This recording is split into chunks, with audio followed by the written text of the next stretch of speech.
Philadelphia, 1728. A young printer, only 22 years old, had just lost yet another public argument. He was right, he had all the facts on his side, and he destroyed his opponent's arguments with impeccable logic. But as he left that room, he realized something devastating.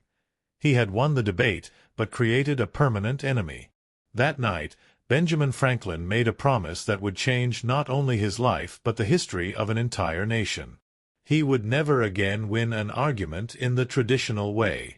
And over the next 50 years, using a secret method that few understood, he convinced kings, parliamentarians, and revolutionaries, negotiated impossible treaties, and united 13 divided colonies, all without creating a single lasting enemy.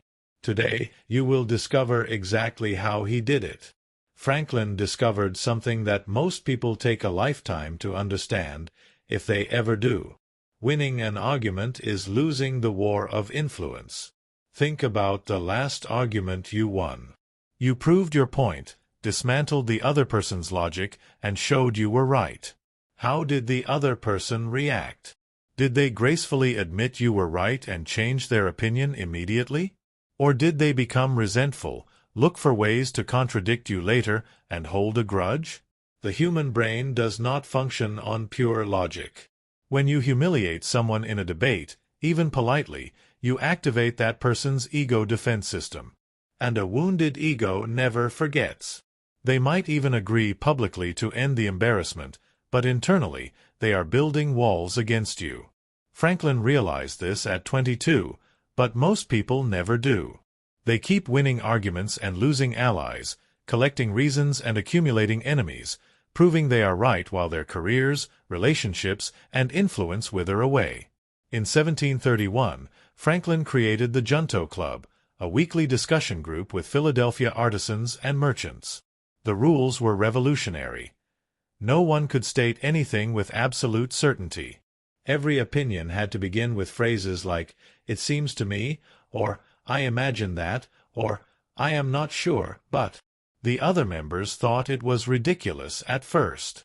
How could they debate without strong statements? How could they convince without certainty? But within 6 months, something extraordinary happened. The group began to make better decisions, faster, with total consensus. Because no one was defending their ego, they were just exploring the truth. Franklin completely abandoned 3 words, certainly, undoubtedly, and obviously. He replaced, "You are obviously wrong," with, "I may be mistaken, but it seems to me there is another perspective."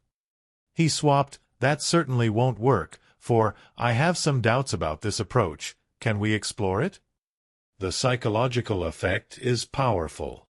When you state something with absolute certainty, you force the other person to also take a stand with absolute certainty.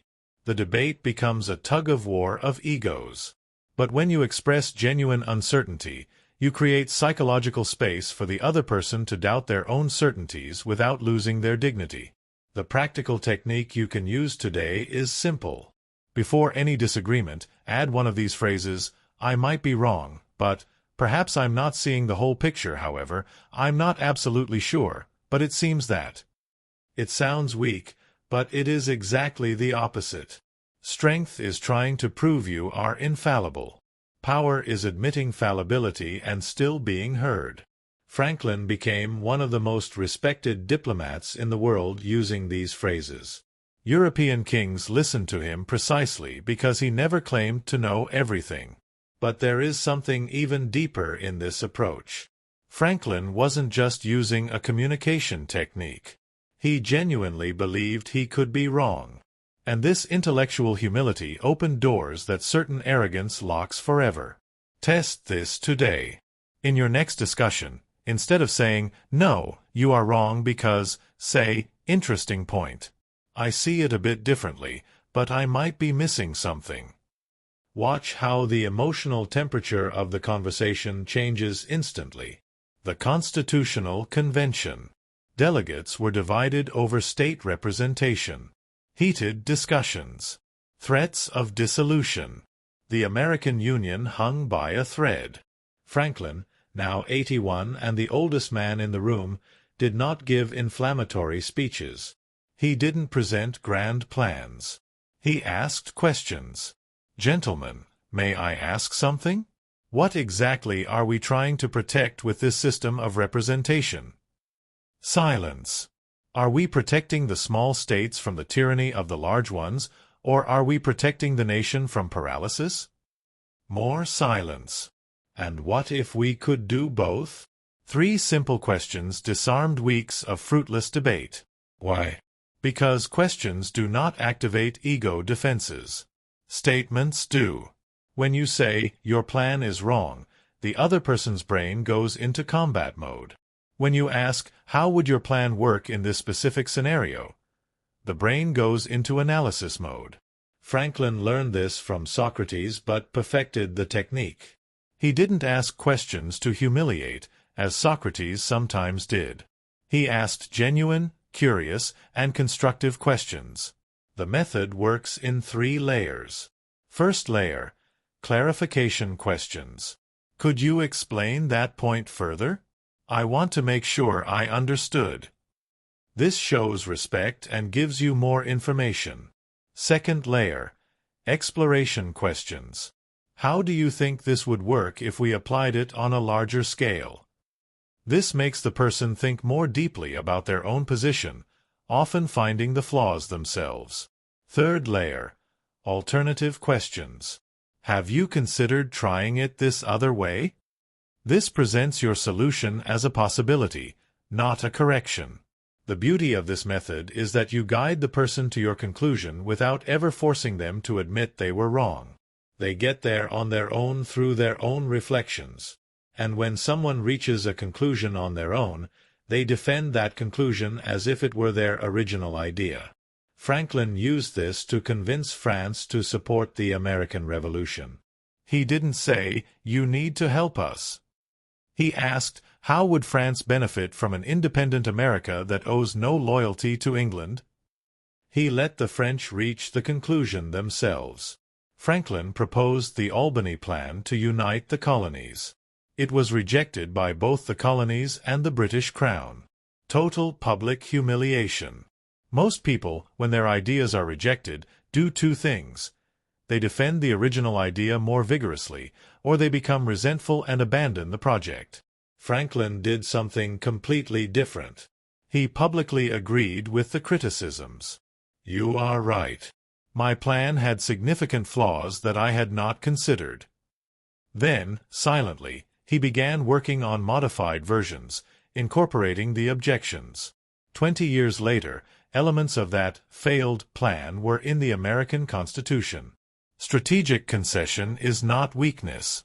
It is a long-term game. When you admit that part of a criticism has merit, 3 things happen psychologically. First, you completely disarm the critic. They were prepared for a battle. Your agreement catches them off guard. Second, you gain credibility. People who never admit mistakes seem dishonest. People who admit flaws seem trustworthy. Third, you open space for real negotiation. The technique has a specific structure. First, acknowledge the valid merit of the criticism. You raised an excellent point about costs that I hadn't adequately considered. Second, show that you are incorporating the feedback. I'm going to revise the numbers considering that variable. Third, and this is crucial, keep the core of your idea intact while adjusting the periphery. I still believe the general direction is correct, but I clearly need to refine the implementation. Franklin lost countless tactical battles by agreeing with critics, but he won every strategic war. Because every tactical concession created a psychological debt. People felt they had been heard, respected, and taken seriously. And when Franklin needed support on truly important issues, those same people reciprocated. There is a fine line between strategic concession and pathetic surrender. The difference is intention. Surrender is giving up what you believe to avoid conflict. Strategic concession is adjusting the path without abandoning the destination. Now we reach the heart of Franklin's method. The paradox that most people can never emotionally accept, even when they understand it intellectually. The more you try to prove you are right, the less power you have. The more you admit you might be wrong, the more influence you gain. This violates everything we've been taught about authority. We think authority comes from certainty, from never showing doubt, from always having answers. But Franklin discovered the opposite. True authority comes from the courage to admit uncertainty. Why? Because excessive certainty signals disguised insecurity. Think of the most insecure people you know. They are the ones who assert the most, who never admit a mistake, who are always sure of everything.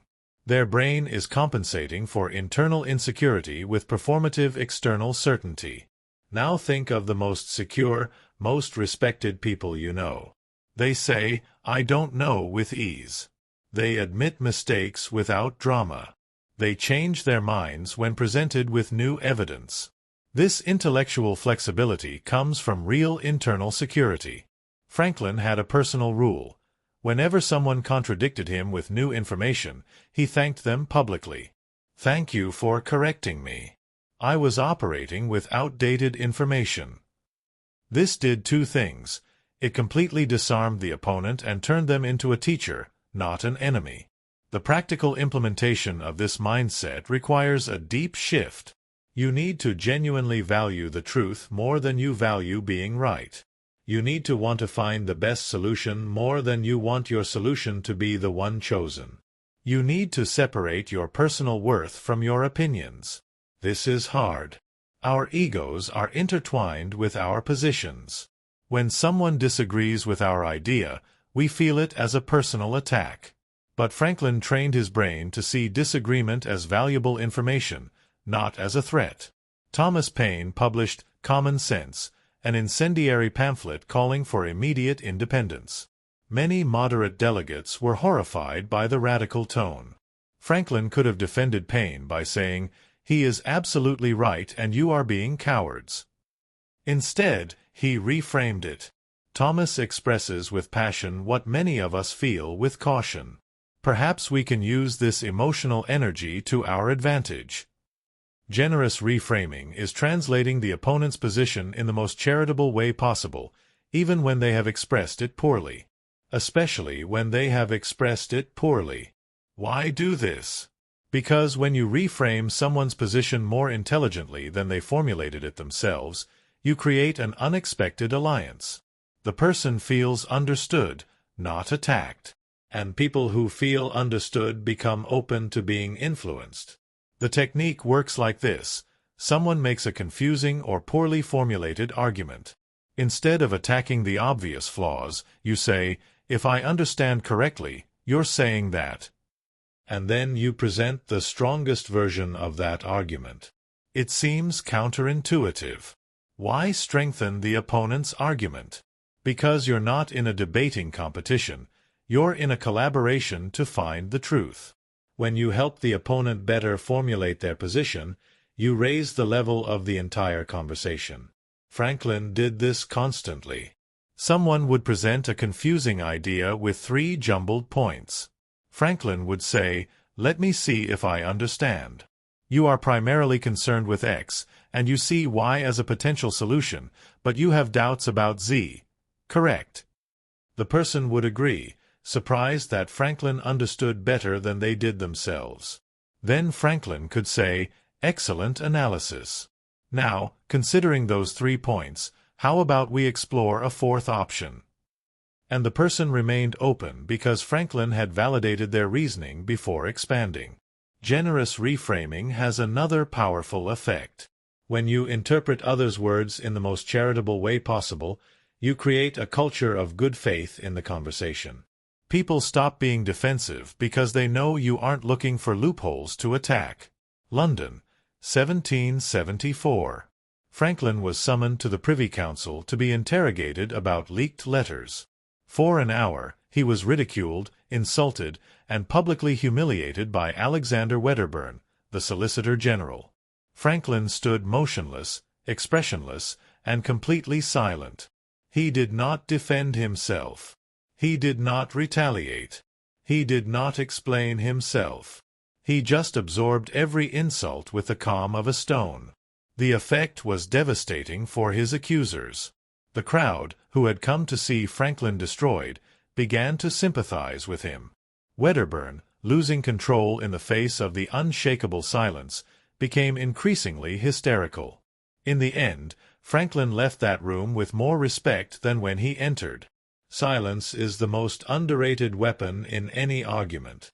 Most people are afraid of silence. They feel they need to fill every pause, explain every point, and defend every accusation. This impulse reveals insecurity. Franklin understood that there are three types of productive silence.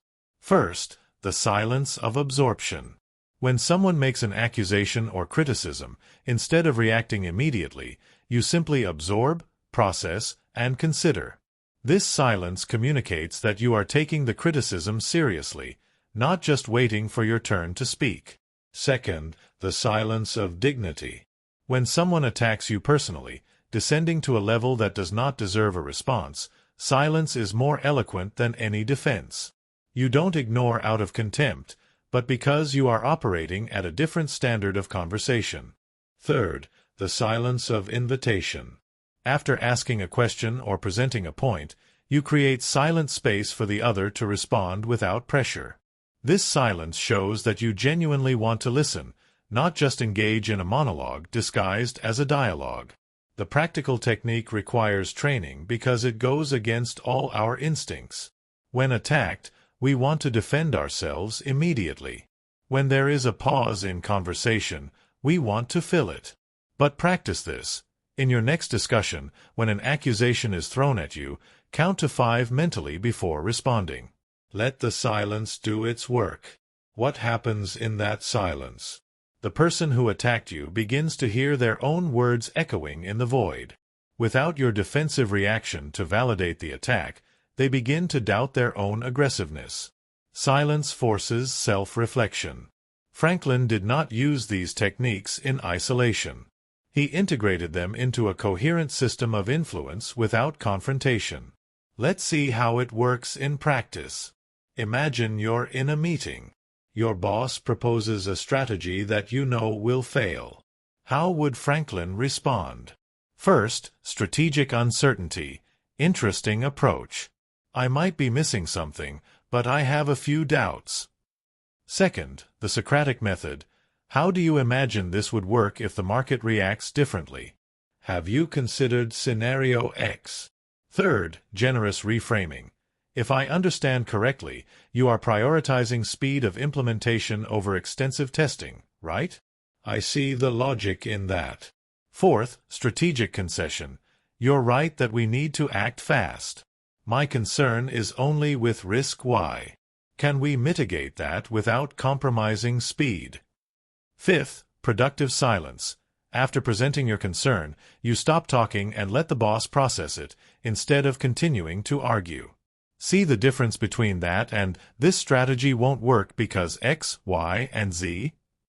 The final result may be the same, the strategy being modified or abandoned, but the process preserves the relationship and influence. Franklin spent 50 years perfecting this system.